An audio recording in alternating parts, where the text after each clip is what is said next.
एक छोटे से शहर में एक पुराना और विख्यात होटल था जिसका नाम मेहतर महल था।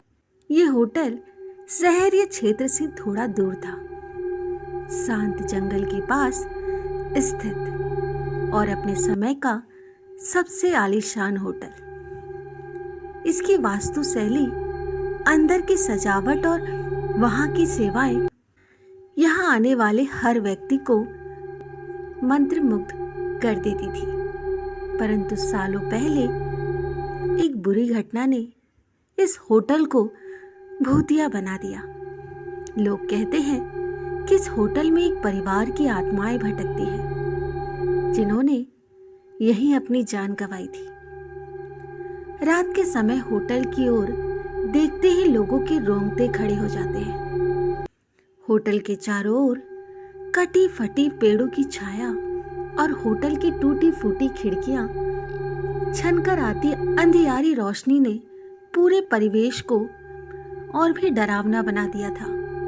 लोग मानते थे कि उस बुरी रात के बाद से ही वहां की आत्माओं का भटकना शुरू हुआ था।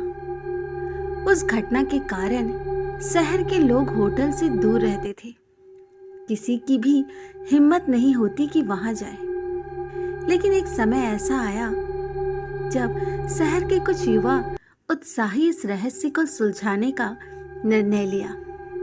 उसके मंडल का नेता था रवि, एक साहसी और होशियार युवक जिसे डर का मतलब नहीं पता था। रवि ने अपने 3 दोस्तों रोहन, सीमा और आरती के साथ इस भूतिया होटल का दौरा करने का फैसला किया। उन्होंने तय किया कि वे उन घटनाओं की सच्चाई जानने के लिए होटल में एक रात बिताएंगे। जैसे ही वे होटल पहुंचे, अंधेरा सा छा गया और हवाओं का शोर सुनाई दे रहा था। होटल के बाहर का माहौल ही डराने वाला था, लेकिन रवि और उसके दोस्तों ने अपनी हिम्मत रखी और होटल के अंदर चले गए। होटल के अंदर का वातावरण बेहद रहस्यमय और भयानक था। दीवारों पर धूल जमी हुई थी। हर कदम पर एक अलग दृश्य नजर आ रहा था और हर कोने से रहस्यमय आवाजें सुनाई दे रही थी। उन्होंने रिसेप्शन हॉल पर प्रवेश किया। वहां की हालत देखकर चौंक गए। पुराने फर्नीचर, टूटी हुई टेबल, धूल भरे काउंटर, वहां लगे पुराने चित्रों में होटल के सुखद दिनों की झलक मिलती थी। अचानक रवि को महसूस हुआ जैसे कोई उन्हें देख रहा हो। उसने अपने दोस्तों को शांत रहने के लिए कहा और मुख्य हॉल में आगे बढ़ने का सुझाव दिया। मुख्य हॉल पे चलते समय उन्होंने देखा एक पुरानी लिफ्ट थी जो बंद हो चुकी है। लिफ्ट के दरवाजे पर खून के धब्बे थे।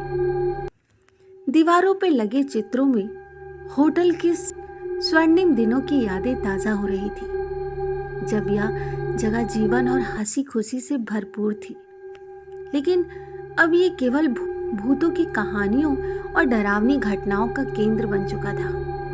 अचानक से किसी ने एक ठंडी हवा का झटका महसूस किया और उन्हें एक परछाई दिखाई दी। ये भूत की परछाई थी। भूत की आवाज में डरावनी ध्वनि थी। तुम लोग यहाँ क्यों आए हो?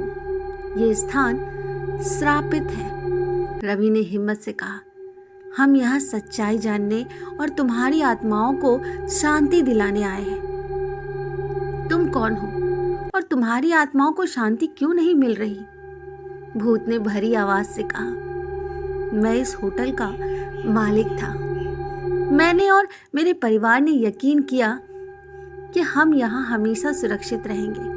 लेकिन एक रात कुछ डाकू आए और हम सबको मार डाला। हमारी आत्माएं तब से लेकर आज तक यहीं भटक रही है। हमें न्याय चाहिए। रवि ने वादा किया कि वह इस घटना का पर्दाफाश करेगा और उनको न्याय दिलाएगा। अगले दिन उन चारों दोस्तों ने शहर के लोगों को पूरी सच्चाई बताई।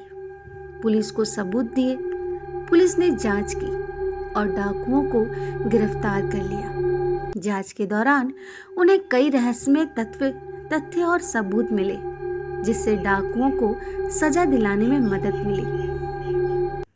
पुलिस ने पुराने कागजात, खून के धब्बों और छुपे हुए गवाहों की तलाश की। पुलिस की जांच के बाद डाकुओं को पैसे के लालच में इन मासूम लोगों की हत्या करने का दोषी पाया गया। तब जाकर उन आत्माओं को शांति मिली और वो हमेशा के लिए मुक्त हो गए। अब मेहतर महल होटल फिर से खोल दिया गया और वहां कोई भी भूतिया घटना नहीं होती। होटल की पुरानी शान धीरे धीरे लौट आई और लोग फिर से वहां आने लगे। रवि और उनके दोस्तों की बहादुरी की हर जगह सराहना हुई और शहर के लोग अब इस होटल को देखकर डरते नहीं। रवि और रोहन, सीमा और आरती की ये कहानी साहस और सच्चाई के प्रति उनकी दृढ़ता के रूप में शहर में प्रसिद्ध हो गई। मेहतर महल अब न केवल एक आलीशान होटल था, बल्कि एक ऐतिहासिक स्थल भी बन चुका है, जहां लोग इस होटल की भूतिया का और रवि और उनके दोस्तों की बहादुरी को सहराते। उन चारों दोस्तों का ऐसा मानना था कि उन्होंने केवल एक रहस्य सुलझाया है, बल्कि एक परिवार को न्याय दिलाया है।